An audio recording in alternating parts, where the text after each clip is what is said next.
নমস্কার, কেমন আছেন সবাই? আমি জুই, পম্পিস কুকিং চ্যানেলে আবারও সবাইকে স্বাগত জানাই। আজকে দেখে হয়তো বুঝতেই পারছো কি বানিয়েছি। এটা হলো সুজির কেক। তো এই দুটো কাপে দিয়েছিলাম, যেগুলো আমাদের ডিসপোজেবল জলের গ্লাস হয় সেটাতে, আর এটা আমার মোল্ডে করেছিলাম। তো বানানোর পর দেখছি এই ডিসপোজেবল কাপেরগুলোই দেখতে সুন্দর লাগছে, পুরো কাপ কেকের মতো। তো তোমরা আমার এই রেসিপিটা পুরো ফলো করে তোমরাও খুব সহজেই তৈরি করতে পারবে। তো তার জন্য সব কিছু নিয়ে নিয়েছি উপকরণ সাজিয়ে। তো এখানে নিয়েছি সুজি,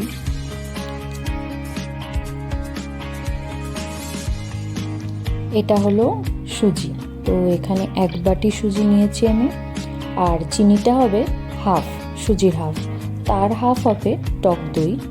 এখানে নিয়েছি বেকিং পাউডার 1 চামচ, ছোটো চামচে লবণ, ঘি, আর এখানে হলো এটা বেকিং সোডা। বেকিং পাউডারের হাফ হলো বেকিং সোডা নিতে হবে। আর এটা হলো 2 চামচ মিল্ক পাউডার, আর তার সাথে কনডেন্স মিল্ক ছিল, আর একটা রাগি পাউডার ছিল। তো সেই দুটো পরে দিয়েছি।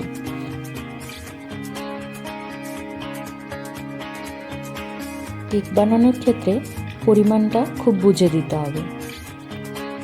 দেখো, সুজিটা প্রথমে শুকনো গ্রাইন্ড করে রেখে দেবো সাইডে। হয়ে গেছে, এটাকে এখন একটা বাটিতে ঢেলে রাখবো।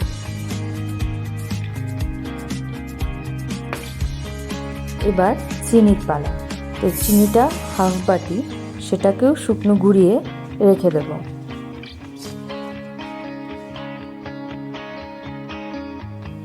চিনিও হয়ে গেছে। এটা হলো রাগি পাউডার। তোমরা এখানে 2 চামচ আটাও ইউজ করতে পারো বা ময়দা।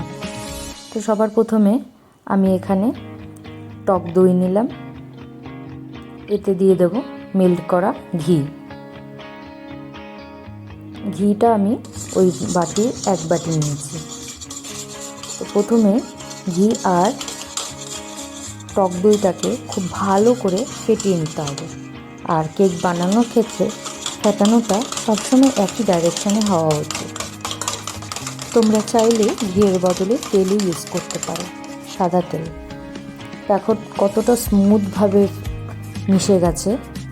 এবার দিচ্ছি চিনি।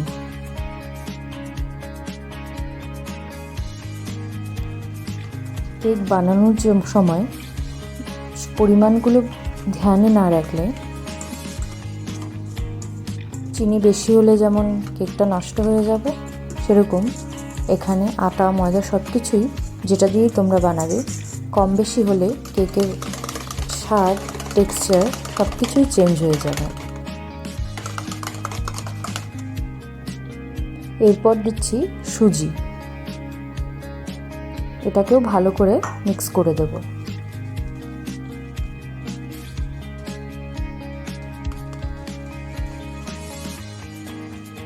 ব্যাটারটা অনেকটাই ঘন আছে, তো এটাকে প্রথমে ভালো করে মিশিয়ে নিই।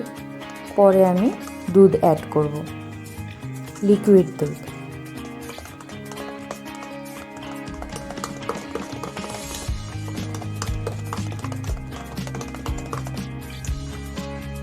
এবার দিচ্ছি রাগি পাউডার। তোমরা এখানে আটা ময়দা যে কোনো কিছুই নিতে পারো।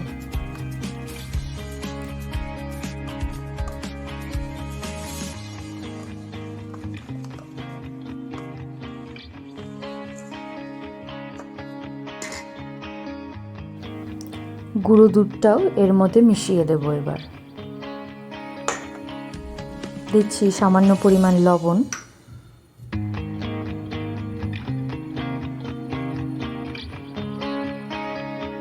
সে দুটোকে মিক্স করে নিয়ে এখানে আমি একটু কনডেন্স মিল্ক দিয়েছি। এটা তোমরা আরও চাইলে আরেকটু অ্যাড করতে পারো। তো আমি এখানে 1 হাতা মতো দিয়েছি।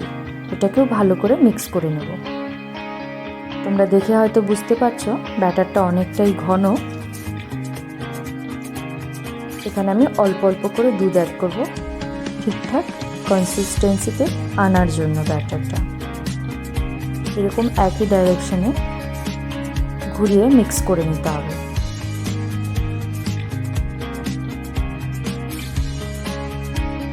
দুধটা একবারে তোমরা অ্যাড করবে না, তাহলে ঘনত্বটা একটু পাতলা হয়ে যেতে পারে। এটাকে একদম অল্প অল্প করে অ্যাড করতে হবে, যতটুকু প্রয়োজন ওই হিসাবে। দেখো কতটা স্মুথ হয়ে ব্যাটারটা তৈরি হয়েছে, আর আমার এরকমই দরকার ছিল।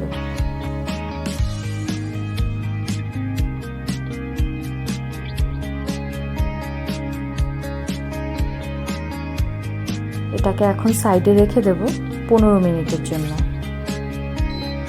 তার সাথে ওটিজিটাকে প্রিহিট করার জন্য সেট করে দিচ্ছি।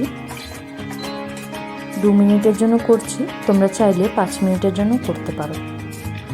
এখানে 170 ডিগ্রিতে 2 মিনিটের জন্য আমি প্রিহিট করছি, আমার একটু তাড়া ছিল তাই। তারপর এখানে আমি কিছু কাজু বাদাম টুকরো করে অ্যাড করে নিচ্ছি, বাকিটুকু পরে দেব।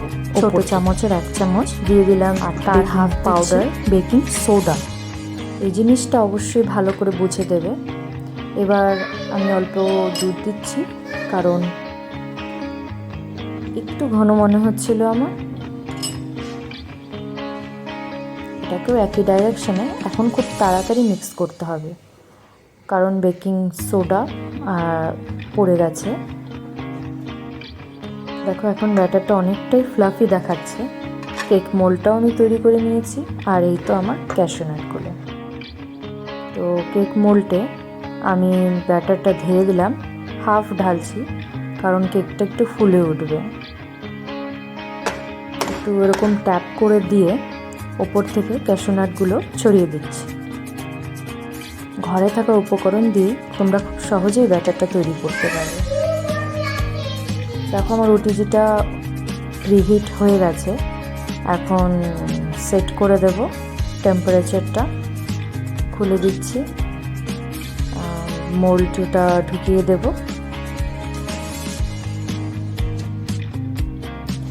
ওটিজি বা ওভেন না থাকলে তোমরা খুব সহজে উনুনেও কেক তৈরি করতে পারবে। আরেকদিন তোমাদের সেটাও দেখিয়ে দেবো। দেখো এখানে টেম্পারেচার সেট করব 170 ডিগ্রিতে 40 মিনিটের জন্য। তার সাথে একটু ব্যাটার বেঁচেছিল, আমি ওই ডিসপোজেবল জলের গ্লাসগুলোতে ঢেলেও দিয়ে দিয়েছি। হয়ে গেছে আমার 40 মিনিট। তো খুলে দেখে নিচ্ছি কেমন হয়েছে আমার কেকগুলো। দেখতে তো বেশ ভালোই লাগছে।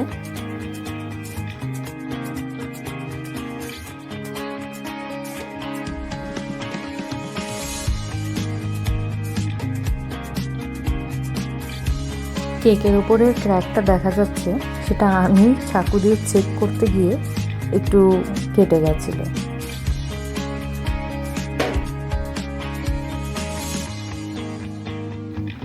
এই গ্লাসের কেকগুলো বেশ একটু সাইড থেকে ছাড়িয়ে নিয়ে এটাকে তোমরা গ্লাসটাকে ছিঁড়েও বের করতে পারো। দেখো এভাবে ঢেলেছি জোরে প্রেশার দিয়ে, তাই ভেঙে গেছে, বাট দেখা যাচ্ছে ভেতরটা কতটা সফট হয়েছে।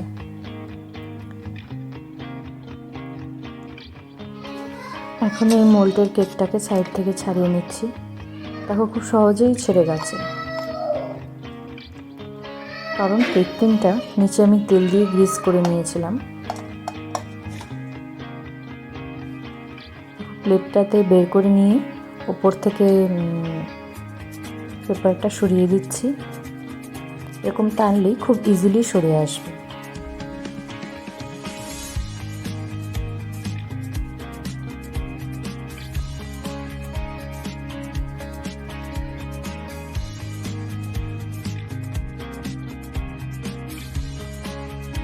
ভিডিওটা যদি তোমাদের কোনো হেল্প হয় তাহলে অবশ্যই একটা লাইক করে কমেন্ট করে দিয়ে যাবে।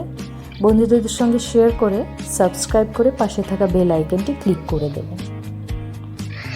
আর আমার ভিডিও তোমাদের কেমন লাগে, কে কোথা থেকে দেখছো, অবশ্যই এগুলো কমেন্ট করে জানাও। দেখো কেকটা কেটে নিচ্ছি। সবাই ভালো থাকবেন, সুস্থ থাকবেন।